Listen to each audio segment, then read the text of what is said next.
It was early March when I drove up to the family cabin in Colorado. We hadn't been there in almost 2 years. Life had gotten in the way. My daughter had started school, my wife had changed jobs, and I'd been working longer hours. The cabin sat up in the foothills, surrounded by pines and patchy snow even in spring. We used to go up a few times every year, usually summer and fall. I had good memories there. Early mornings with coffee on the porch, elk in the distance, chopping firewood, and watching the stars. But this trip wasn't for relaxing. I went alone, just for the weekend, to check things out and make sure everything was okay before we brought the family up again. The road up was quiet, still a bit of ice in the shaded spots, but manageable. The trees looked about the same, though a couple had fallen closer to the driveway. I parked, stepped out, and just stood there for a moment, looking at the cabin. Brown wood siding, black shingle roof, a single chimney on the east side. Nothing looked out of place from the outside. No broken panels, no obvious signs of animals. I walked up to the front door. It was still locked. I had to jiggle the key a little because the cold made the lock stick. When I finally got it open and stepped inside, everything smelled old. Dusty wood, stale air, a hint of mouse droppings. I turned on the lights. They flickered once and came on.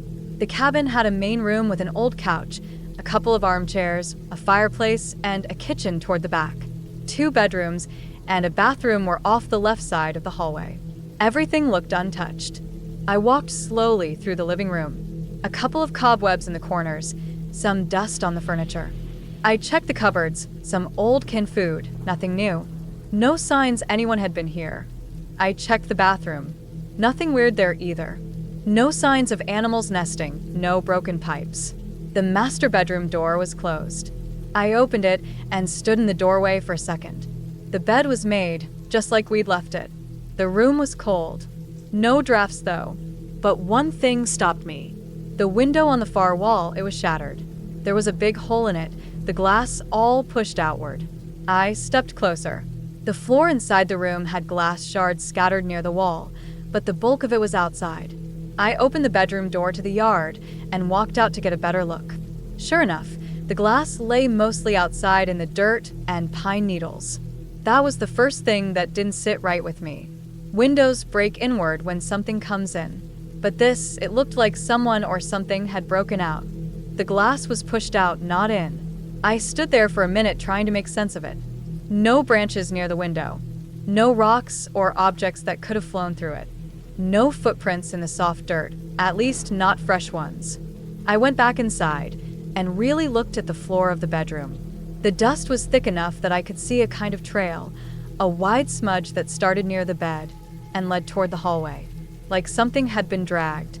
No shoe prints, no signs of struggle like scuff marks or blood, just this long smudge in the dust. It curved gently out of the bedroom, down the hallway, and stopped near the kitchen door. The kitchen itself looked normal. I opened every drawer, checked the sink, even opened the fridge, which was thankfully empty and clean. No food left to rot. The trail didn't go farther than the doorway. It just ended. I checked the whole house top to bottom again. No broken locks, no missing items. Everything was exactly how we left it, except for that one shattered window and that strange drag mark in the dust. I stepped outside again and walked the whole perimeter. The cabin's built on a concrete foundation, so nothing can crawl under it. The ground had patches of old snow and dead leaves, but I saw nothing that explained the window. No tire marks, no footprints, not even animal tracks nearby. The surrounding trees looked the same as always. I listened, but there were no birds, no wind, no movement at all. It was dead quiet. That night I stayed, mostly because I didn't want to drive down in the dark. I set up my sleeping bag on the couch, lit a small fire in the fireplace, and tried to read. But my eyes kept drifting to the hallway. I kept thinking about that drag mark. I even checked it again before bed, hoping I'd imagined it. But it was still there, clear as day. I didn't sleep much. I woke up at every little creak, every shift of the wind. The old cabin makes noise anyway, but it felt different that night. Like something had happened there. Not something paranormal, just something bad. Something I wasn't supposed to know about. By morning, I'd made up my mind. I cleaned up the broken glass, swept away the dust trail as best I could, boarded up the broken window, and locked the place back up. I drove down the mountain without stopping. The whole way, I kept trying to rationalize it. Maybe an animal somehow got trapped inside, panicked, and crashed through the window to escape. Maybe it had dragged something, a bag of food, a blanket, across the floor. But there were no signs of any of that. Nothing torn, nothing chewed, no hair, no claw marks, no droppings. I thought about calling the local police. But what would I say? That a window broke from the inside, and I saw a dusty trail on the floor? They'd think I was wasting their time. I thought about asking the neighbors, but the cabins on our road are spaced far apart. Most are vacation homes like ours, and probably empty. When I got home, my wife asked how it went. I told her it was fine, just needed some cleaning. I didn't say anything about the window or the drag marks. I didn't want to scare her or worry my daughter. But that week, I couldn't get it out of my head. I kept playing it over and over. I started wondering who might have had a key. We hadn't changed the locks since my dad owned it. Maybe a maintenance guy? An old friend? The realtor we used years ago? But again, nothing was taken. Nothing was left behind. Just that one broken window and the drag marks in the dust. By the end of the month, I listed the cabin for sale. I didn't tell my wife the real reason. I said we weren't using it enough, that it made more sense to get something closer to home. She didn't argue. We found a buyer by spring. Some retired couple from Denver.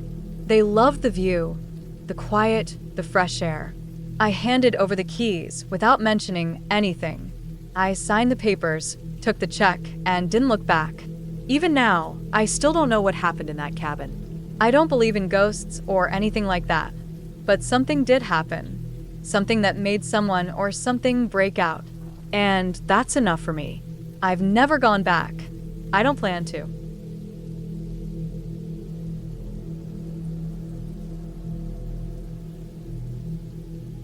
It was a last-minute thing, really. I was supposed to go on a camping trip with a few friends, but one by one they all backed out. I'd already taken the days off work and was dead set on getting out of the city. So I found this small cabin online, cheap, remote, and available for the weekend. It was about a 4-hour drive from where I lived, deep in a wooded area near a lake, far enough that I knew there wouldn't be anyone else around. The listing said it was rustic, had power but no internet, and was originally a hunting lodge back in the 70s. That didn't bother me. In fact, I was looking forward to getting off-grid for a while. When I pulled up the long dirt driveway, branches scraped the sides of my car, and the tires kicked up little clouds of dust. The cabin looked old but solid, with faded red paint on the outside and a metal roof that had rust creeping along the edges. The porch sagged a little in the middle, and the screen door hung crooked. Still, it was peaceful. The trees surrounded it completely, tall and quiet, and the lake peeked through the gaps just down a small hill behind the cabin. It was quiet, really quiet. No traffic sounds, no planes overhead, just the creaking of the trees and the occasional bird call. Inside, the place smelled of old wood and dust. The floors were uneven and creaked under every step. There was a little kitchen with old appliances, a wood-burning stove, and a narrow hallway leading to a single bedroom and a small bathroom. Everything was basic, bare minimum furniture, old curtains that barely covered the windows, mismatched dishes stacked on open shelves.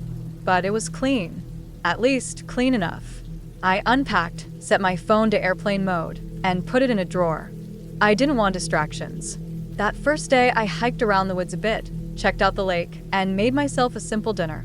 I went to bed early, and even though the mattress was lumpy and the sheets smelled a little like mildew, I slept hard.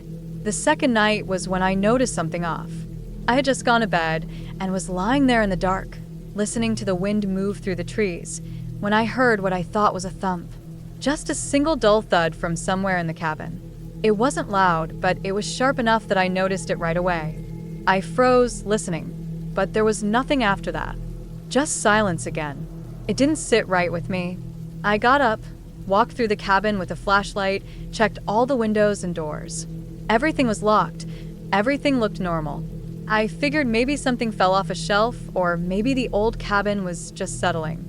I went back to bed and told myself not to overthink it. The next morning, I saw something that really got under my skin. I went to get a mug from the kitchen shelf, and I noticed that one of the mugs that had been facing outwards the day before was now turned around. Not a big deal on its own, but I was certain I hadn't used that mug, and I'd barely touched anything in the kitchen since I got there. I tried to brush it off. Maybe I knocked it while reaching for something else. Still, it stuck with me all day. That evening, I decided to keep all the lights on just in case. I stayed up later, reading by the wood stove. The wind picked up and started howling against the windows. The trees creaked and groaned in the dark. At around 11, the power cut out. All at once. No flickering, just off. The lights, the stove fan, everything went dead. My flashlight was on the table, but the batteries had been dying, and it was just a weak yellow circle of light. I sat there for a few minutes trying to stay calm. Old places lose power, especially in the woods. But then I heard it again. That same thud. This time it came from the hallway. It was like someone dropped something heavy right outside the bedroom door. I sat perfectly still, listening. My heart was pounding, and I was suddenly aware of every little sound in the cabin. The ticking of the cooling stove, the wind scraping branches against the outside walls, the faint hum of blood rushing in my ears. I waited, holding my breath. Nothing else. I grabbed the flashlight, moved slowly to the hallway, and looked around. There was nothing. No fallen object, no marks on the floor. But the bedroom door, which I always left open, was half closed. I hadn't touched it since I arrived. I opened it slowly and checked the room. It was empty. Still, something felt wrong. There was a pressure in the air, like the kind you feel before a storm. Heavy, tense. I barely slept that night. Every little creak or gust of wind had me wide awake. I left the flashlight on the whole time, afraid that the power might not come back and I'd be stuck in the dark again. In the morning, the lights were still out. I got dressed, packed up a bit, and figured I'd go into the nearest town to get batteries, maybe gas up the car, grab something decent to eat. On the way out, I passed by the shed next to the cabin. I hadn't looked inside it before, but now I was curious. The lock on it was broken, hanging loose, so I pulled open the door. Inside was an old workbench, a bunch of rusted tools, and boxes of random junk. But what made me stop was a stack of notebooks on a shelf. Water damaged, stained with age. I flipped through one, then another. They were journals.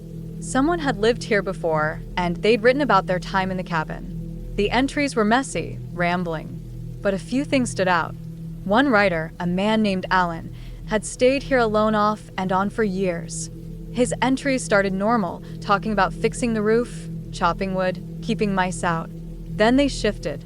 He started mentioning the noises at night, things being moved, seeing shadows where there shouldn't be any. He wrote about finding his tools out of place, the door closing on its own, food going missing. The last entry was short and scribbled like it was written in a hurry. It said, *, something is wrong with this place. Not ghosts, not demons, just wrong. Like the air's twisted. I keep hearing it breathe when I sleep. *, that was it. Nothing after that. No dates, no goodbyes. Just silence. I left the shed feeling sick. It was too similar to what I'd experienced. I drove to town, got supplies, and seriously considered not going back to the cabin at all. But I didn't have anywhere else to stay, and I was too stubborn to cut the trip short. So I went back, told myself I'd keep all the lights on, keep the flashlight close, and leave early in the morning. That night was the worst. It started the same, quiet, wind in the trees, darkness pressing in from all sides. Around midnight, I heard the door creak. Not slam, just the slow, steady creak of it swinging open. I got out of bed, heart racing, flashlight shaking in my hand. I moved toward the main room and froze. The front door was wide open.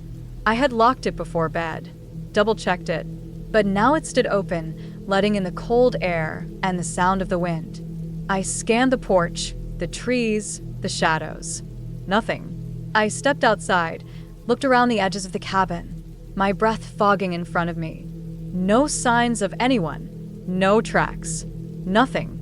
I shut the door, locked it again. moved a chair in front of it for good measure, and stayed awake until sunrise. In the morning, I packed everything in the car and left. I didn't bother cleaning up, didn't leave a note for the owner, didn't even grab the food I had left in the fridge. I just wanted out. A week later, out of curiosity, I looked up the history of the cabin. There wasn't much, but I did find a short article from about 20 years ago. 2 hunters went missing in that area. Their truck was found near the same lake. Search parties came up empty. The cabin was listed for sale a few years later, cheap. It wasn't haunted. I still believe that.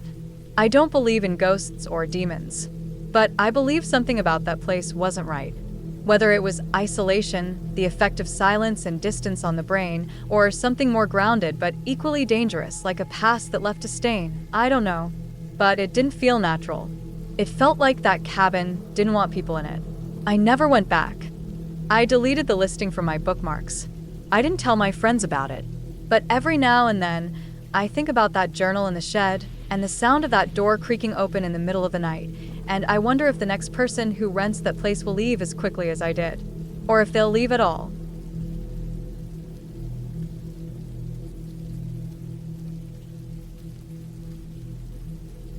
I rented the cabin because I needed to get away. It was cheap, tucked in the woods about 2 hours outside the city, and the listing said it had no Wi-Fi and barely any phone reception. Exactly what I wanted. I was trying to finish a short story I'd been stuck on for weeks, and I figured the quiet would help me get my head straight. It was late October, chilly but not freezing, and most of the leaves had already fallen. The place looked peaceful in the photos. A small wooden structure with a sloped roof, a front porch, and a little wood stove inside. I arrived in the afternoon on a Friday. The owner had left the key in a lockbox attached to the porch railing, just like she said. There was no one around, just trees and the sound of wind pushing through dry branches. The cabin sat on a slight hill, backed by thick woods. No neighbors in sight. I unpacked my duffel bag, laptop, some groceries, and a few notebooks, then walked around to get a feel for the place. It was smaller than it looked in the pictures. One main room with a bed in the corner, a little table and 2 chairs near a narrow window, and a kitchenette that smelled faintly of damp wood. There was a short hallway with a bathroom on one side and a small closet at the end. The closet door didn't quite close all the way. It hung a little crooked. It was getting dark when I settled in. I made a quick dinner, ramen and toast, then started writing. The place was quiet except for the wind outside and the occasional creak of the floorboards. The kind of quiet that lets you hear everything, even your own breathing. Around 10 p.m., I went to lock the front door, and that's when I saw them. For long, deep scratches running vertically down the inside of the door, about shoulder height, as if something had dragged heavy claws, or maybe a tool, down the wood. They were old, faded and weathered, but clearly deep. The paint around them had peeled slightly, like they'd been there a long time. I stood staring at them longer than I probably should have. They felt out of place. I ran my fingers along the grooves. They were rough and uneven. Not clean cuts, more like gouges. The kind of thing someone does in a panic, maybe. I couldn't tell. I ended up pushing a small chair under the doorknob for the night, just in case. I wasn't scared exactly, just uneasy. It's weird how things like that can make you feel watched, even when there's no one around. The next morning, I drove about 15 minutes down the road to a gas station to get a cup of coffee and check my messages. That's where I ran into the woman who owned the cabin. She was filling her car at one of the pumps. I walked over, told her I was staying in her place for the weekend, and mentioned the scratches on the door, trying to sound casual about it. She hesitated for a second, then just said, "That door came from another property." Her tone changed immediately after that. She didn't offer anything else, didn't ask if everything was okay, just turned away like the conversation was over. I stood there for a second, not sure what to say. I started to ask where the door came from originally, but she cut me off with something about being late and got in her car. The way she acted made the whole thing sit heavier in my chest. I watched her drive off, then stood there staring at the road for a while. I didn't do much writing that day. I tried, but I kept looking at the front door. I made myself some coffee, sat on the porch for a bit. read through some of my old notes, and even tried going for a short walk around the property to clear my head. But something about that answer came from another property, kept looping in my head. It wasn't just vague. It was like she didn't want to remember. Or maybe she did, and just didn't want me to know. That night, I stayed up a little later. I had the wood stove going, and I was drinking cheap instant coffee just to keep myself busy. Around 1 a.m., I finally crawled into bed. It was cold, even with the stove. I was drifting off, half asleep, when I heard it. Scratching. Soft, deliberate. Coming from the hallway. I held my breath. My first thought was that maybe a raccoon or squirrel had gotten inside. But the scratching wasn't random. It had a rhythm. It was slow and steady, like something testing a surface. My heart was pounding by the time I sat up. I listened. The sound was coming from the closet at the end of the hall. I knew it without even needing to get up. I stayed in bed for a long time just listening. The sound didn't stop. It would go quiet for a minute or two, then come back. Scrape, scrape, scrape. Always 3 or 4 times, then silence again. I finally got up, slow and careful. I didn't want to make any noise. I didn't turn on the lights. I crept across the room, past the table, the chairs, the front door. I stood at the hallway entrance, peering into the dark. I couldn't see much. The bathroom door was closed. The closet door was cracked open about 2 inches. The scratching had stopped again. I stood there for a while, not moving, not breathing too loud.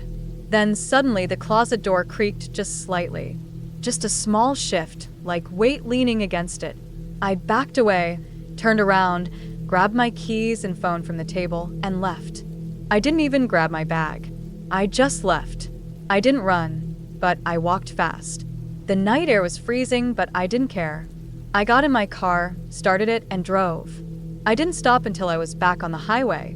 I kept glancing in the rearview mirror, like an idiot. There was nothing there, just dark road and empty forest behind me. I didn't tell anyone about it for a few days. Eventually, I emailed the owner, said I had to leave early for personal reasons, and asked if she could mail my bag to my apartment. She never replied. A few days later, the listing for the cabin disappeared from the rental site. About a week after that, I got a cardboard box in the mail with no return address. My bag was inside. Nothing missing, but the zipper was broken, like it had been forced open. I never went back. I don't know what the scratches were from. I don't know what was inside the closet. I don't want to know. Whatever it wasn't a ghost or some made-up monster. It was real. It had weight. It moved things. It was in there. Something had used that closet before, and it hadn't left. And that door, whatever place it came from, maybe it should have stayed there.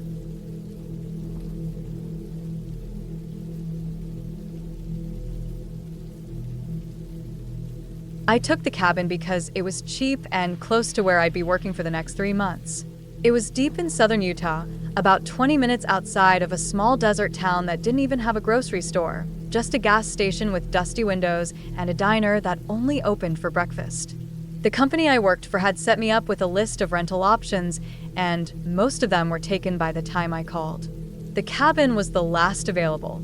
The owner said it was rustic but clean, and that was exactly what it turned out to be.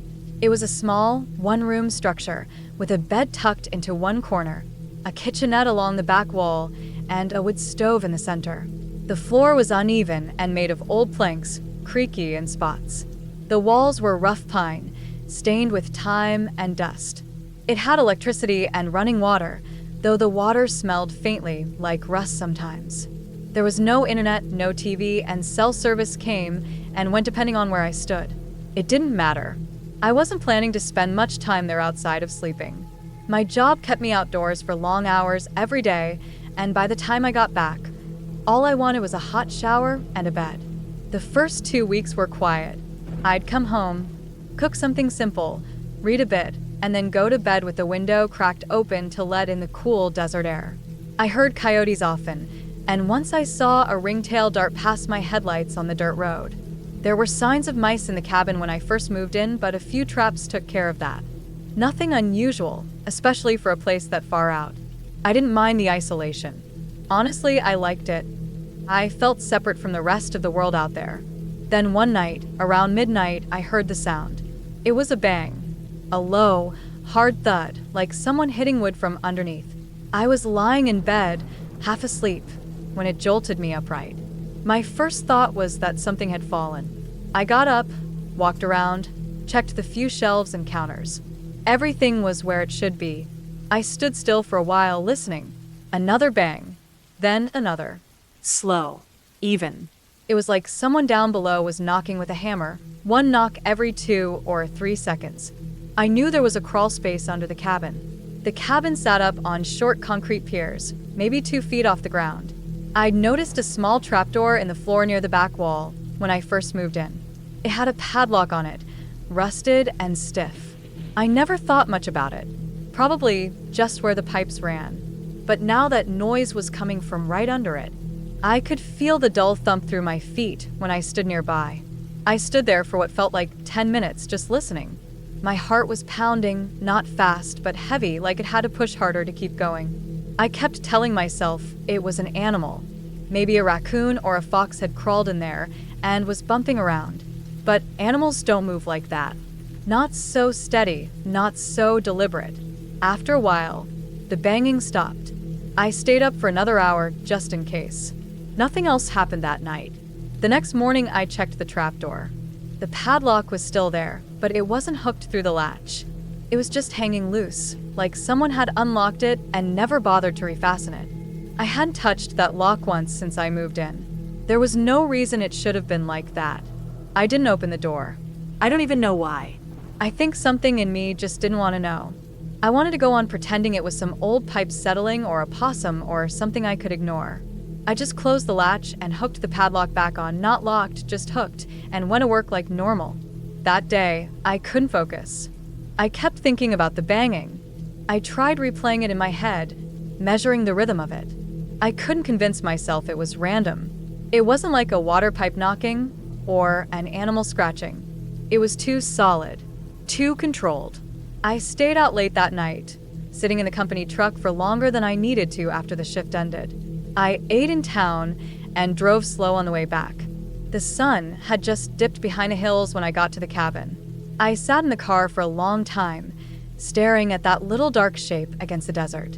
I didn't want to go in, but I did. Everything was just as I'd left it. I made a cup of tea and sat on the bed, keeping the lights low. I didn't hear anything that night. No bangs, no bumps, nothing. Still, I couldn't sleep. The next few nights were quiet too.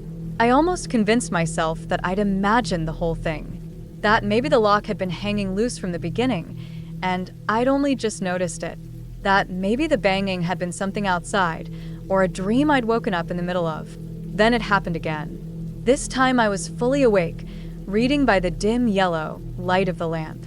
It started just before midnight. Same sound, same rhythm, one knock every few seconds. But this time it was louder. It was coming from directly beneath the trapdoor again. The whole cabin seemed to shiver with each hit. I didn't move. I just stared at that part of the floor. I don't know how long I sat like that. The knocking went on for at least 10 minutes.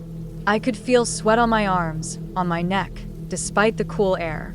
It stopped again, just as suddenly as before. When it was over, I grabbed my boots, my keys, and my bag and went straight to the car. I slept there, in the driver's seat, parked under the only tree near the cabin. I kept the doors locked, my phone in my lap. I didn't go back inside that night. The next morning I packed up some clothes and essentials and moved everything into the trunk of my car. I told my supervisor I had a mouse problem in the cabin and I was more comfortable sleeping outside. He laughed and said, "Whatever works, man."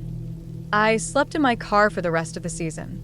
I'd park in different spots along the road some nights, just to break the routine. I used the cabin during the day to shower and cook, but I never stayed past sundown. I didn't even sit down when I was inside. I kept moving. I kept the trapdoor in the corner of my eye. One afternoon, I got bold. I decided I needed to at least look at the underside of the cabin. I waited until the sun was high and hot, and then I crouched down and looked into the gap between the dry dirt and the cabin floor. There was a wire mesh tacked up along the outer beams, meant to keep animals out. but I could see something odd, little bits of broken wood and dust beneath the trapdoor, like something had been chipping at it from below. I didn't stay down there long. I never opened the trapdoor. I didn't want to know what was under there. I didn't want to see anything that would stick in my head longer than it already had. I finished my job, turned in my keys, and drove out the same dirt road I'd come in on. I never went back. I still don't know what was under that cabin. I don't think I want to.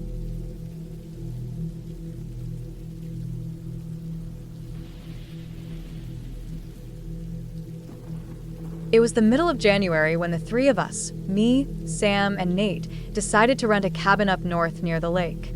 It was one of those impulsive ideas that sounded fun in a group chat, but started to feel a little off once we got there. The cabin itself was small, just a single-story wooden box with a low slanted roof, tucked into a patch of thick pines near the frozen lake. The road leading in had been barely plowed, and we had to park the truck 100 yards away and hike in through knee-deep snow with our gear. We'd brought enough food for the weekend, some cheap bourbon, and 3 bundles of dry firewood we'd picked up on the way. The place had no electricity, just a fireplace and a couple of old gas lanterns, and there was a bigger woodpile out back that the rental listing had promised was ours to use. The temperature dropped hard after dark, well below freezing, and we realized pretty quick that the fire wasn't just for comfort. It was survival. The inside of the cabin was simple. 2 small bedrooms with thin mattresses, a main room with a stone fireplace, and a kitchen area with an old metal sink and a wooden table. The floorboards creaked, and the wind slipped through the cracks in the old wood, but we were in good spirits. We played cards, took turns keeping the fire going, and by midnight we were all halfway drunk and joking about how horror movies always start in places like this. By about 1 a.m., the fire had started to burn low. I got up and added a few more logs from the pile we'd brought inside, then wrapped myself back in my sleeping bag near the hearth. Nate was snoring softly in the corner. Sam was on the couch, bundled up tight, not asleep, but quiet. At 2 a.m., something woke me. I didn't sit up at first, just opened my eyes and stared at the dim orange light flickering across the ceiling.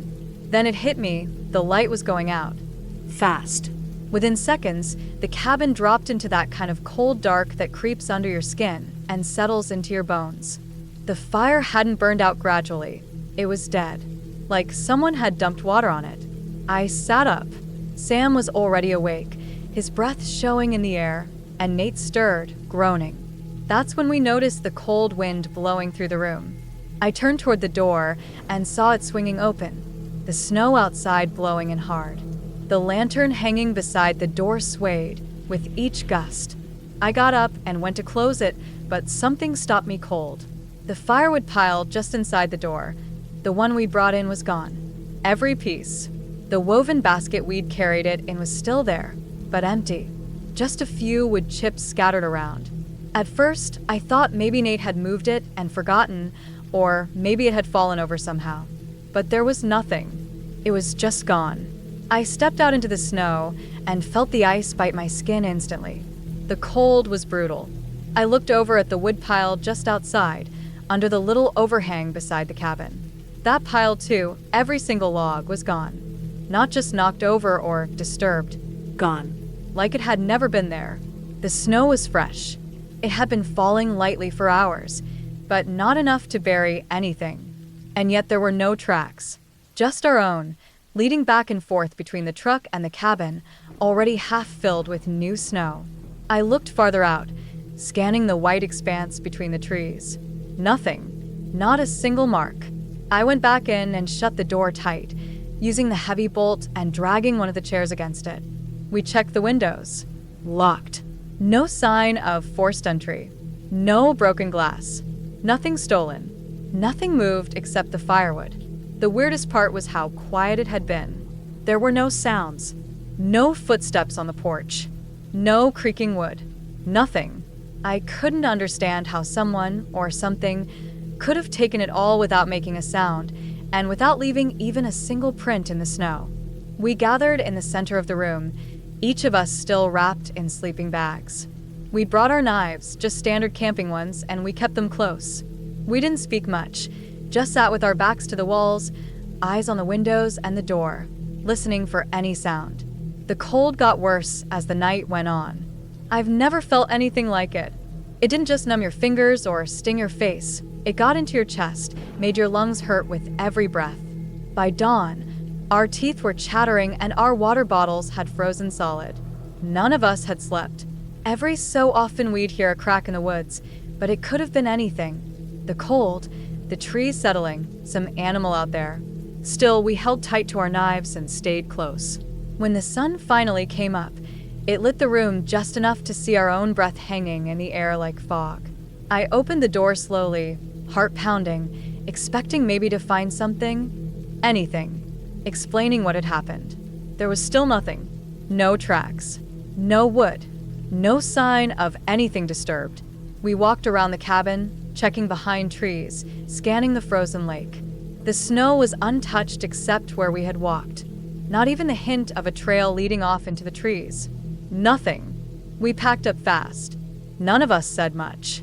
We didn't even eat, just grabbed our gear and made the cold, silent walk back to the truck. By the time we got on the road, I could finally feel my fingers again. Back home. I kept thinking about that night. I went over every detail. Could it have been animals? Maybe a bear?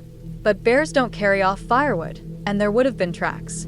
Could someone have been watching us, waited until we fell asleep, then taken it? But again, no tracks. No sounds. And why just the wood?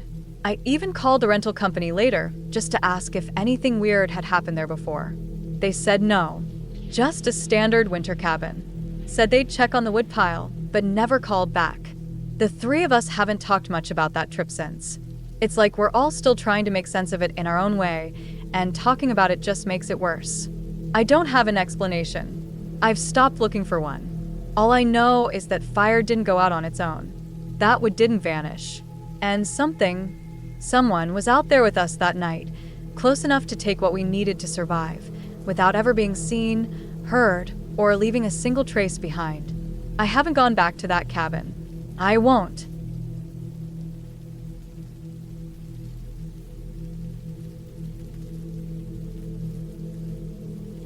My friend Jake invited me to his family's cabin out in the Montana woods for a long weekend. He said it had been in his family for decades, a kind of rustic getaway that no one used much anymore.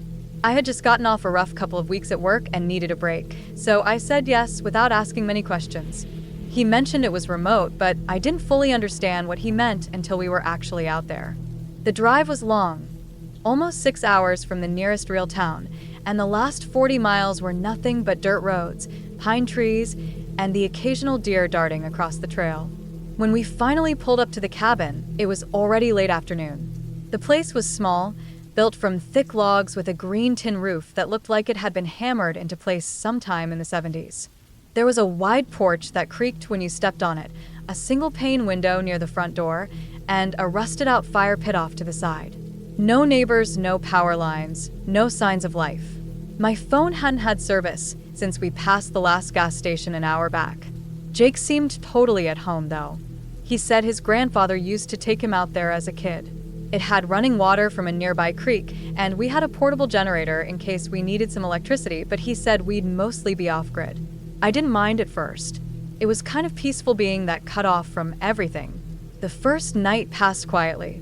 We drank a few beers by the fire, talked about work and old memories from high school, and watched the stars. The sky out there was incredible. So many stars that it didn't even seem real. You don't get skies like that in the city. We turned in around midnight. The cabin had 2 small bedrooms, each with old wooden bed frames and thin mattresses that felt like they'd been there forever. I was so tired from the drive that I fell asleep almost immediately. The second day, we hiked around the nearby woods for a while, cooked some food on the fire pit, and explored an old shed behind the cabin that was filled with rusted tools and old hunting gear. Nothing felt strange yet, just quiet. The kind of quiet that makes you realize how much constant noise you're used to out there. Even the wind felt louder. No distant traffic, no buzzing streetlights, no people. Just the trees and the occasional creaking of the cabin walls settling. That second night is when things got weird. We were sitting out by the fire again, around 11. It was colder than the night before, and the wind had picked up a little, rustling through the trees like a distant whisper. We had the fire going pretty good, big, crackling flames throwing shadows against the tree line that started maybe 50 feet from the cabin. We were halfway through a bottle of whiskey, not drunk but definitely buzzed, talking about stupid things like which animal we'd least want to be attacked by. Jake had just said a moose, hands down, when we heard it, crunching leaves. Footsteps. We both paused, listening. At first I thought maybe it was an animal, maybe a deer or an elk. The steps were slow, steady, too heavy for a raccoon or something like that. Jake stood up and squinted toward the trees. "You hear that?" he asked me. I nodded but said nothing. The fire popped loudly, making us both flinch. Then the footsteps stopped. Jake called out, "Hey, anyone there?" His voice was loud and clear, cutting through the stillness. For a second, there was nothing, just wind and fire. Then from between the trees, a figure stepped out, a man. He was maybe 40 or 50, skinny to the point of looking sick, wearing a ripped shirt and cargo pants that were wet and clinging to his legs. No shoes. His feet were dirty, probably cut up from walking through the woods barefoot. He didn't say anything, just stood there, 20 feet away, on the edge of the firelight, watching us. His face was what really got me. Gaunt, pale, with a kind of grin that didn't look right. It was too wide, too forced, like someone pretending to smile without knowing how. His eyes were wide open, staring directly at us. I stood up too, slowly. We were both frozen. Not sure what to do. Jake shouted again, telling the guy to leave. Still nothing. Just that damn smile, and those eyes. He wasn't blinking. I felt this kind of quiet panic building in my chest, like my body knew something was wrong before my brain caught up. Jake stepped back toward the cabin and grabbed something from the porch. It was a flare gun. He held it up and aimed high, then fired. The flare hissed as it went up, bursting into red light above the trees. For a moment, everything was lit up in that eerie red glow, trees, smoke, and the stranger's face, which didn't change. Then, without a sound, he turned and ran back into the woods. Not stumbling, not yelling, just turned and moved fast, like he knew exactly where he was going. Disappeared into the trees like smoke. We didn't sleep that night. We locked the door, pushed one of the heavy wooden dressers in front of it, and took turns staying awake. Every little sound outside made us jump. At some point in the early morning, we thought we heard something scraping against the side of the cabin. Then silence again. As soon as the sun started to rise, we packed up, threw everything into the back of Jake's truck without even bothering to organize it. We didn't speak much, just moved fast. The air felt heavy, like the woods themselves were watching us. Jake kept glancing toward the tree line like he expected that man to appear again. I couldn't shake the feeling that he was still out there, just out of sight, still smiling. The drive back felt endless. We didn't see another car until we were almost to the main highway. When we finally got service again, I had dozens of missed notifications and texts. I didn't respond to any of them until we were back in civilization. We didn't report it. What would we even say? That some barefoot guy stared at us in the woods and then ran off. The forest is public land. People go out there all the time. There was no crime, no real threat anyone could prove. Just a feeling. A deep, gnawing sense that something wasn't right. A few weeks later, Jake said he asked his uncle, who owned the cabin, if anyone lived nearby. The uncle said no one for miles. But he did mention something about a hermit that used to live out there years ago, someone who disappeared after getting evicted from a hunting shack farther north. No one ever found him. Just his camp, abandoned. I haven't gone camping since. Not like that. Not out in the middle of nowhere with no signal, no backup, no exit. I don't think Jake has either. We don't talk about it much. Every now and then, one of us will bring it up, just a single sentence. Remember that guy?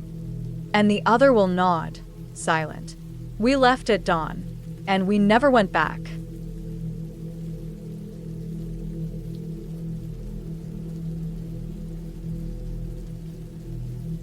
A coworker of mine offered to let me borrow their family's old hunting cabin for a quiet weekend away. I didn't ask too many questions, just took the keys and directions. I'd been feeling overwhelmed with work and needed the break. The cabin was in the woods a few hours outside the city, and I figured some fresh air, silence, and time away from screens would help clear my head. I left later than planned. The sun had already dipped below the trees by the time I turned off the main road and followed the gravel track for the last couple of miles. It was already dark when I pulled up in front of the cabin. The trees around it were dense and tall, blocking out what little light was left in the sky. I stepped out of the car and was hit with the kind of silence you only find deep in the woods. No cars, no voices, just the wind rustling through the pines and the occasional crack of a branch. The cabin was small, older but solid. One story, maybe 4 rooms total. It had that dark brown stained wood exterior and a covered porch that sagged a little on one side. I unlocked the door and stepped inside, flicking on the battery lantern I brought. The inside had that strong, musty smell of old wood, mixed with a faint scent of smoke. A stone fireplace took up one wall of the main room. There was a small kitchen area to the left, a table with 2 chairs, a counter, a few cupboards. A door to the right led to the bedroom, and another door near the back looked like it went to the bathroom. I set the lantern on the kitchen counter and started unloading my bag. I only brought 1 travel mug and 1 enamel plate, just enough for myself. As I moved toward the table to set things down, I noticed something odd. 2 mugs were already sitting on the table. Not clean ones either. Both had rings of dried liquid inside. One even had a coffee stain dripping down the side. They weren't mine. I stood there for a moment just looking at them. My first thought was maybe someone else had stayed here recently and just hadn't cleaned up properly. But everything else in the cabin was clean. No dirty dishes in the sink, no trash left behind. The sheets on the bed looked freshly changed, folded tight and neat. The counter was wiped down, just those 2 mugs sitting there. I picked one up and sniffed it. Faint smell of coffee, maybe something stronger. I checked the rest of the cabin with the lantern, closets, bathroom, even under the bed. No signs of anyone. Nothing out of place. No bags, no clothes, nothing that made it seem like someone else was still around. Just those mugs. I figured it wasn't worth worrying about. Maybe a caretaker had stopped by and had a drink, or maybe my coworker forgot to mention someone else had used the place recently. I was tired from the drive and didn't want to psych myself out the first night. I rinsed the mugs, stacked them in the sink, and got ready for bed. It was colder than I expected, even with the extra blanket I brought. The mattress was thin, and the wood frame creaked whenever I shifted. Still, I eventually dozed off. At some point during the night, I woke up. I wasn't sure why at first. I opened my eyes and stared into the dark, listening. The lantern was off, and I hadn't bothered lighting the fireplace. It was pitch black in the cabin, the kind of dark where you can't see your own hand. Then I heard it, the wooden boards of the porch outside groaning under someone's weight. One slow, deliberate step at a time. The cabin was old enough that the wood made noise even under a squirrel's paws, but this was different. These were heavier steps. Human. My body went cold. I held my breath and stayed completely still. The sound moved across the porch slowly, like someone pacing or trying to get a better look inside. Then it stopped. I heard the metal clink of the door handle jiggle, twice, maybe 3 times. Not yanked or forced, just tested. The door was locked, thankfully. I stayed frozen in bed, heart pounding so hard I thought it might give me away. I didn't move, didn't even turn toward the window. I just lay there, eyes wide, listening. After what felt like minutes, the footsteps slowly backed away. I didn't hear them go far, just off the porch and onto the dirt, then nothing. Silence returned, but not the peaceful kind. It was the kind of silence that feels heavy, like it's hiding something. I didn't sleep again that night. I stayed in bed, watching the shadows stretch across the room as the first pale light started to come through the window. Around 6 or 7, when the sun had fully come up and I felt brave enough, I got up and opened the door. The porch boards creaked exactly like they had the night before. I walked to the edge and looked around. Trees and underbrush in every direction. No car tracks, no people, nothing. Then I looked down at the wooden boards. There were boot prints. Muddy ones. Big, 2, larger than mine, maybe size 12 or 13. The treads were thick, deep.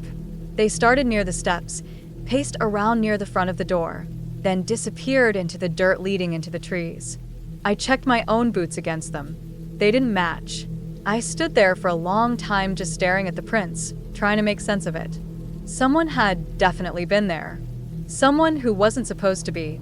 I thought about what would have happened if I'd left the door unlocked, or if they'd tried harder to get in. I packed my things fast.